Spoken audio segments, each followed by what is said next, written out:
Hello and welcome to day 2. This is 30 days to the happiness during the holidays.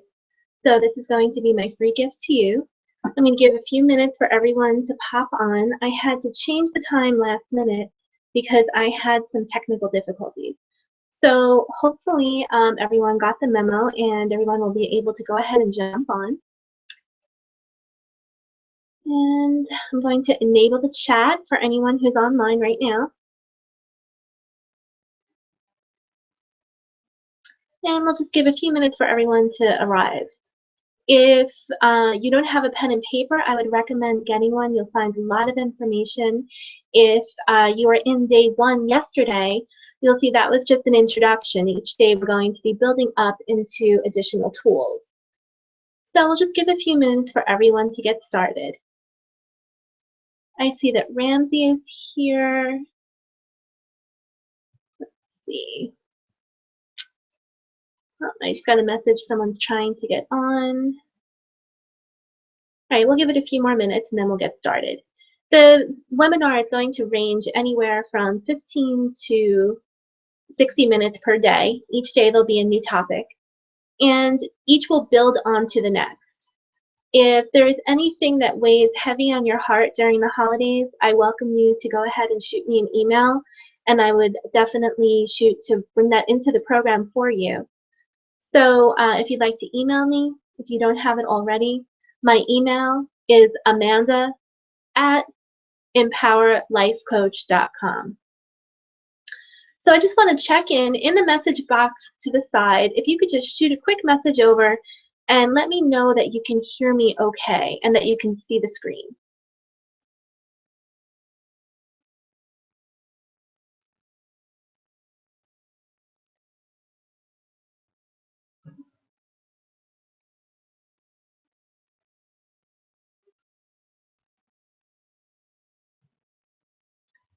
Okay, and great. It looks like we're ready then. So let's go ahead and get started. So today is day 2. What I'm going to start off by explaining is how happiness can relate to a bicycle. And I'm sure you're wondering how that's possible. Now, what we're going to do is go over each part of the bicycle and talk about how one relates to the other. So learning to ride a bike is a lot like trying to be happy. They both require good balance, good judgment, and frequent practice. You can't just listen to someone say they rode a bike and then you can do it too. You have to try it. And not only do you have to try it, but you have to keep practicing until you do it. Well, the same goes for practicing happiness. You can't just hear someone talk about how they did it. You need to step up and do this yourself and continue to practice this and have this in your daily life. So let's get into how happiness is like a bicycle. Well, let's think about the bicycle frame. Bicycle frame is when you're learning how to ride, and that includes exploring the impact of genetics. So think of the bicycle, the frame, and the frame is the framework of who you are, and that's the impact of what genetics are to who you are. So think of the frame of the bicycle, and that defines what the bicycle is, the impact of genetics into who you are today. So we're going to explore that. Then think about the chain of the bicycle and how it compares to the role of your life story. Steering a bicycle is similar to the value of learning towards optimism. The wheels of a bicycle, they compare to how to maximize your return on happiness, and that's a typo. It says ROG, it should be ROH. Your return on happiness. The seat is the importance of your relationship, so what you're centered on. The pedals are how to implement these concepts in your own life. And you're going to see in a much, much deeper explanation. This is just the introduction of the bicycle. You're going to see the full breakdown of how each part of the bicycle can be compared to you, your life, and happiness. We have 30 days ahead of us, well, 28. So you can imagine the amount of information we're going to get into. We're going to start out with the evolution of the bicycle and compare it to psychology. The very first bicycle was known as the bone shaker. This bicycle had no pedals. It was powered by your feet, and it had wooden wheels. The frame of the bicycle was iron and weighed up to 40 pounds. So you can imagine what it was like carrying this thing around with you. It was not a comfortable ride at all. Around the same time is when psychology began to differentiate itself from philosophy. And this is when the first lab was dedicated to psychological research. This goes back to the 1870s. Later, we developed the ordinary bicycle. This was the first bicycle that was pedal-driven. It had a rotary crank, pedals, and rubber tires. The spring was attached to the front seat. There's another typo. I didn't do very good on this one. There's a much more comfortable ride. And at the same time is when psychology began to advance after World War II, when the veterans returned home and there was a lot of veterans that were mentally and physically wounded. This is when the GI Bill was passed in 1944, which provided college funding to the veterans. And in addition, the National Institute of Mental Health established the National Mental Health Act of 1946. 1952, the Statistical Manual of Mental Disorders was created. So this is where people started to understand psychology and have a reference point in how to treat different disorders within the mental health field. Then we came up with the safety bicycle. This is really similar to what our most recent bicycle is. It's a safer ride because it's been lowered. The riders who rode the ordinary bike, and that was the last one with the higher seat, were considered to be daredevils because they risked injury and health. Every time they rode their bike, they risked the possibility of flying over the handlebars. It was very dangerous. Now we have a chain-driven system, and it allows the riders not to have to be above that front wheel. The seat is also centered, so it allows more balance, and it's decreased the number of accidents. So it's now known as the safety bicycle. Coincidentally, at the same time, psychology began to advance, and experts in the 1990s began to invest their time into mental health rather than mental illness.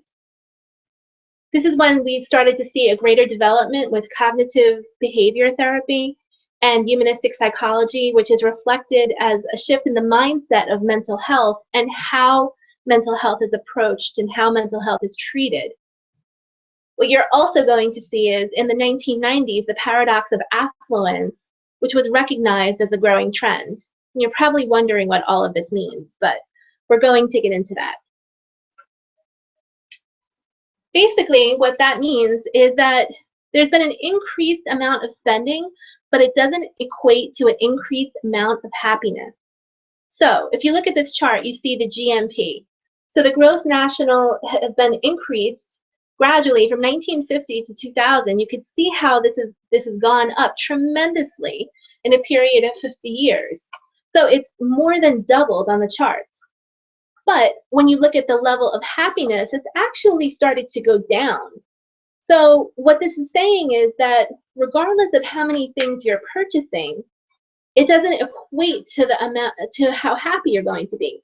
People assumed that when the gross national product increased, that happiness should have increased as well because it meant they were spending and they were able to get to greater internal satisfaction, and people equate belongings and material possessions to happiness.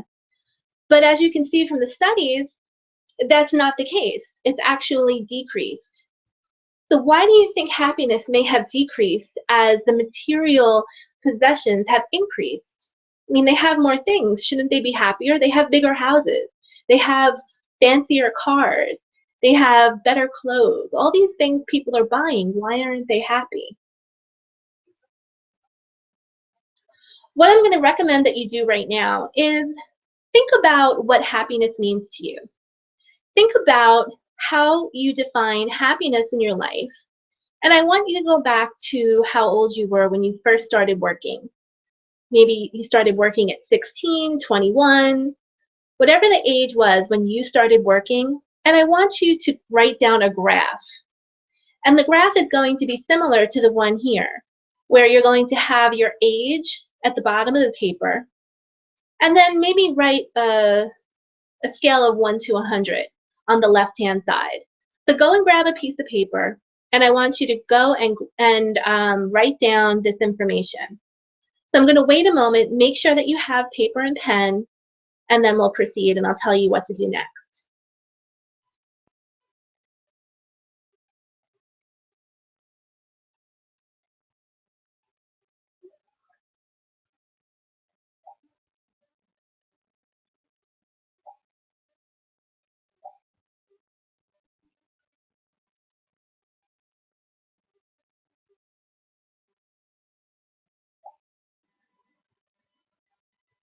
Okay, so I'm going to assume you all have paper and pen, and you've written down on the left-hand side from a scale of 1 to 100 your level of happiness. That's going to be the chart. And on the bottom, you're going to put your age when you started working till now, whatever your age is. And you can go if you've been working for quite some time. You don't have to do, like, I've been working over 20 years. I wouldn't write down every single year, but maybe skip to every 5 years if you've been working for a while, and just to get a general range. Once you have that done, what you're going to do is you're going to graph on the chart your level of happiness. So try to think back to how you felt at a particular age and what your income level was. And then think about how happy you were.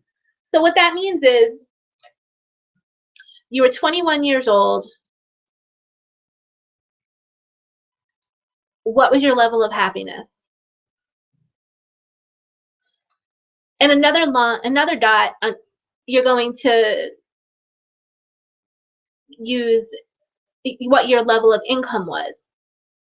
You're really basically mocking what this chart was here. You're going to have two different lines. So think of one line for each year that you have written down, showing your level of happiness. Then the second chart is going to graph your level of income throughout that time. So this is going to take a moment. I'm going to mute my speaker.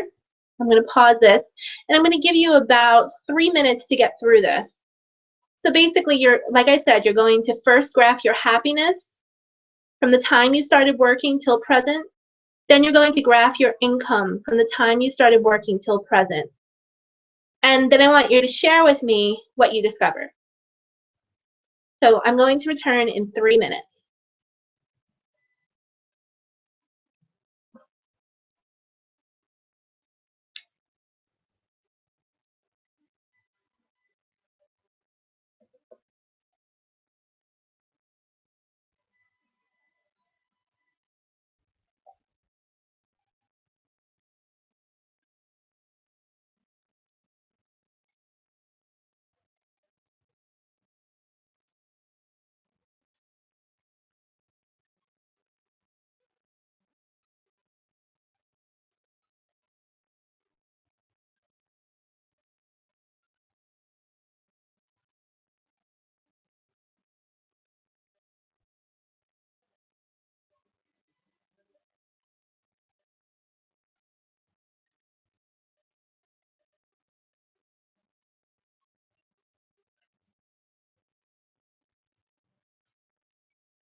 Okay, one more moment and we're going to be wrapping up. So you should have your chart just about done. If you need more time, just put a message into the chat box on the right-hand side and just let me know that you need another minute. Otherwise, I'm going to move forward.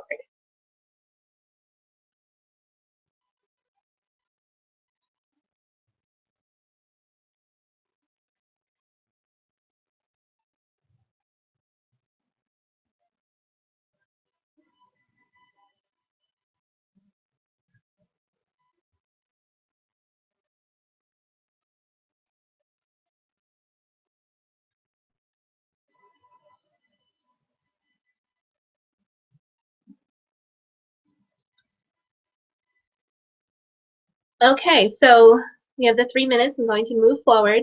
Is there anything that came up that you were surprised? Looking at the chart and seeing the difference of where your financial graph was in comparison to your level of happiness. Was there anything that surprised you there?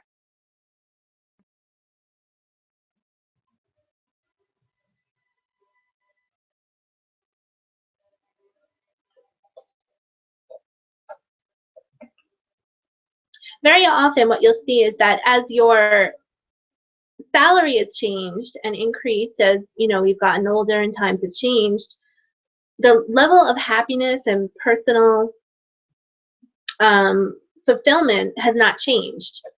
And that's most commonly what people find when they do this exercise. So I'm sure you've heard that phrase, more money, more problems. Well, it just might be true. Americans today, compared to 55 years ago, own twice as many cars, eat out twice as much per person, but we don't seem to be any happier because of it. Rather than rising levels of well-being, we've seen increased debt and increasing numbers of self-storage facilities. And that's where we house things that we compulsively buy. The holidays in particular become a time when the consumer culture comes out in full force. Black Friday, which we all know, and I'm sure you've seen these things on TV, the craziness that takes place if you're not there personally. It's the annual discount shopping spree. Everyone wants to be a part of it. Well, every year it results in increased deaths and injuries in the shoppers that are being trampled by crowds in the stores. So what does that say about their level of happiness as they're buying these great deals? I mean, personally, I don't think they're very happy when they're stampeding on top of each other. It really brings out the worst in people. What I'm going to talk about are some things that you should know about the psychology of consumption and strategies to find freedom from materialism. These are the most common things that you will find. The consumer culture may be harmful to well-being. Well, that speaks for itself based on what we've seen on these massive days of shopping. People are left exhausted, depleted, possibly injured, all to get a sale. Are they any happier at the end of it? Probably not. The materialistic values are linked to a type A behavior. So people want more and more and more and then become workaholics because of it, because they're not satisfied or happy internally or feeling fulfilled. So they're working to try to strive to find that happiness, but they're not looking inside themselves. They're looking outside. They're looking for material possessions. Money can't really buy you happiness. So yes, we need the basic, and this is not talking about basic needs. Basic needs when you're struggling financially and you've lost your job, I'm not talking about those kind of things. I'm talking about the excessive money is not buying you happiness. There's a big difference between having money to sustain yourself and keeping a roof over your head and food on your table to having the most lavish and luxurious things that you can imagine. So there's a huge distinction there, and that I have to be clear on. I'm not saying that when people are struggling that they should be happy, and when they don't have food on the table, you can find internal happiness. I mean, I've seen it in struggling communities where people can find joy, peace, and happiness within themselves, their families, relationships, and learn to appreciate the smaller things But that's not the type of money that I'm talking about here. I'm talking about when you're seeking external sources to find your happiness, and you're seeking the materialistic possessions to find happiness. But these aren't things that are going to sustain you. Materialism can ruin relationships. There was a recent study published in the Journal of Couples and Marriage Therapy where materialism has been shown to be correlated with unhappiness in marriages. And I'm sure that that's no surprise for you to hear, because often in relationships, that's one of the #1 things that couples argue over is money. So if we can find an internal happiness inside of us instead of depending on these external values, we're going to have an increased amount of happiness in our relationships. 1 just plus 1 equals 2. It's gonna work out. Consumer culture may breed narcissistic society constantly seeking external validation. So what this means is that you're buying things, and is there a part of you that wants to just impress everyone? And by doing so, you're going to receive the validation from others, rather than having your own internal personal validation to be happy with yourself. There's a certain level of, and the next thing, which goes into consumerism, is fueled by insecurity. You're not secure in who you are, so you're looking for all these other things to make you feel better, to fill the voids, to make you feel prettier, to make you more attractive, to make you more popular, to make you more appealing, to, try to help you find a partner, to impress your coworkers, to impress your family, all these different things, but you're not fulfilling your own needs in the meantime. The consumerism that's fueled by insecurity can be remedied by mindfulness. So someone who is constantly doubting themselves and their own self-worth, as I said, they tend to be more materialistic. But if you can allow yourself to have an increased presence on a day-to-day basis and appreciate the current moment, that's going to decrease your level of consumerism. So if there's a direct reflection of those who are mindful and those who are present and appreciating the current moment, having an increased level of happiness and a decreased level of consumerism. I want you to think about that. That's what I'm going to leave you with today. Tomorrow, let's see, what do we have on the chart for tomorrow? Tomorrow, I don't have tomorrow in front of me. We're going to pick up, like I said, every day there's going to be a new topic. I urge you to email me if there's anything that's weighing heavy on you that you would like me to bring up and introduce into this program. I'd be happy to try to incorporate that for you.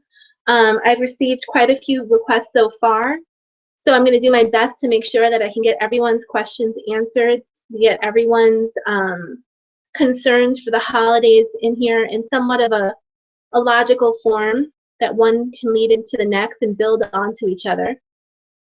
I want to know if you have any questions at all about what you read today, your feedback, your opinions, anything before I sign off. Feel free to share that in the chat box on the right-hand side. Anything at all that you have a question about, feedback, what your needs are, go ahead and share that on the right-hand side. And if I don't see any questions, I'm going to give it a moment. I know there's a delay. If I don't see any questions, I'm going to go ahead and wrap this up.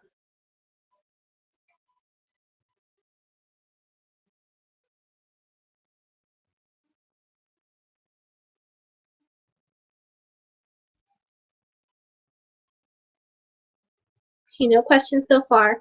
And I want to remind you that as a registrant of the webinar, that you can go ahead and you'll get the replays constantly. You'll get the replays even if you can't make the live event. Every day within 24 hours, you're going to receive the replay.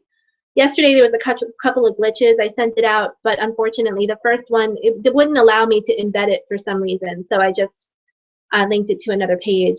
But you'll be able to get the replays. So don't worry if you ever miss the live event. Of course, I would love to have everyone live. I enjoy hearing your questions. I want to respond to as many people as possible. And once again, we're very early into the webinar. We're only on the second day, so we have a lot more information to go over. I also want to urge you that if you have anyone that you know that might be struggling with any kind of depression, sadness, loneliness, anything right now, please share the link with them and allow them to have the opportunity to register. You know, this is my free gift to you, so the more people, the more hearts that I can touch, the more people I can reach out to, the better. I know how hard it can be during the holidays, so I'm hoping that bit by bit, these different mindsets and approaches, tools, techniques, all these different things that you're learning is going to start to open your mind to look at things in a different light. So I'm only going to give you a little bit each day. I'm not going to overwhelm you. But I want to just leave you again with the last discussion that I had as a reminder to think about how you can increase mindfulness into your daily life and be present and notice as you're more present and appreciating the small things and appreciating the daily activities, how your desire for external possessions may decrease. Just make note of that, be observant, and I look forward to seeing all of you tomorrow. So again, happy holidays. This is my gift to you, and have a wonderful afternoon.